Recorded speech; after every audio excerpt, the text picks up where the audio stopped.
Hi, we're going to look at combining a system of three equations with three variables. Um, we got three equations. Let's label the three equations, 1, 2, and 3. So we need to do two different combinations. I need to say take two equations, put them together, and take two other equations, put them together. So I'm going to look at, let's try and cancel out x. For me, I'm trying to cancel out x first. Is that the only way? No, we could cancel out any of these. It depends on what kind of elimination method you want to look at. So for me, I'm going to try and cancel out x, and I'm going to look at equations 1 and 2. Why? Because 4, 4, positive, negative, I like that. Something's going to cancel there. So 1, 2, let's rewrite it. 4x, y, 2z, 16, negative 4x plus 4y minus 6z, and negative 10. All right, let's add them up, combine like terms. Those cancel out. That's what we were looking to do in the first place. 4 and 1 gives us 5y and minus 8z equals 6. Great. We now have equation 4. Let's move on. I need to go back to the original stuff. And we did not touch equation 3. I want to use 3 and one of these others to try and eliminate. Here we canceled out x. I want to cancel out x again. So I'm talking about negative 6x and what will combine easy with each other. You know, I'm going to use 1 and 3. I'm going to have to multiply both equations by something, but this one already has a negative, that has a positive. Let's use that to our advantage. So 1 and 3. So I'm going to write over here first.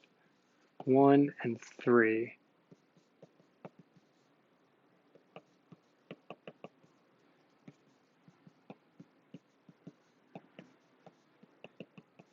Now, here's my problem.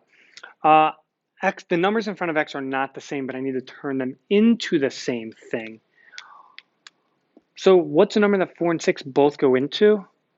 What about 12?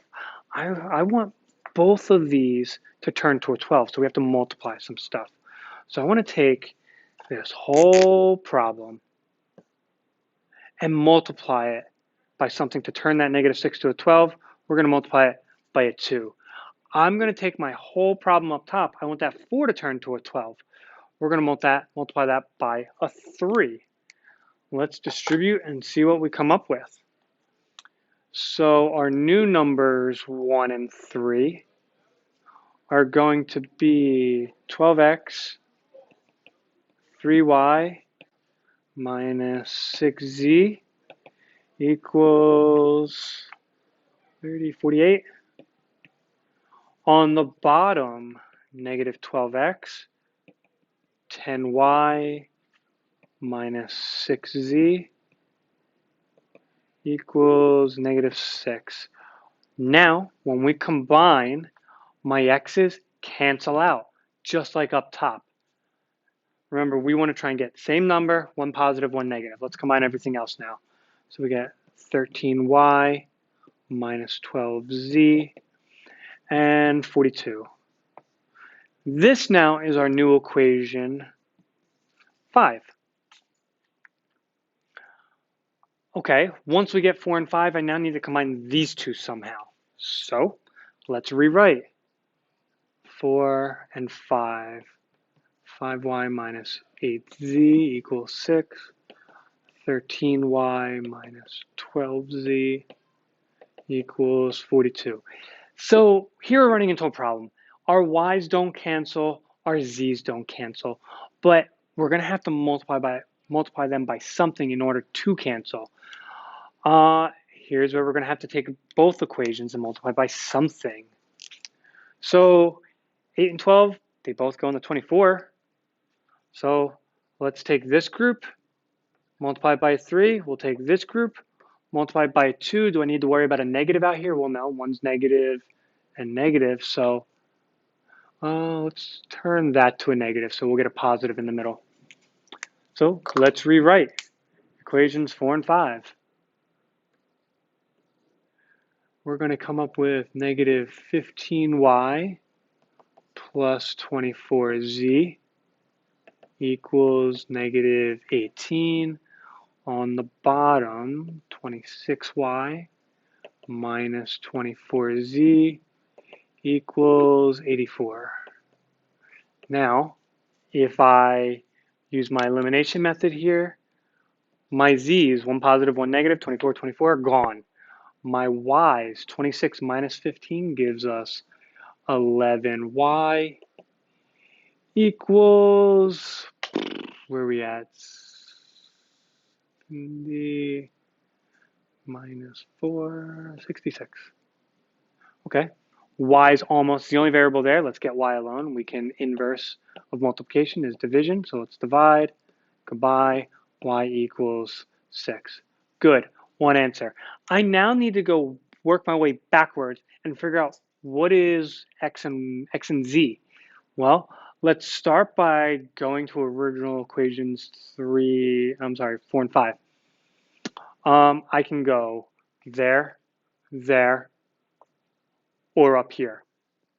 It doesn't matter as long as I go into any of 4 or 5, either the pre ones or the ones that we changed, I guess over here. So I'm just going to go to equation 4 and substitute it in. We're going to get 5 times 6 minus 8z equals 6.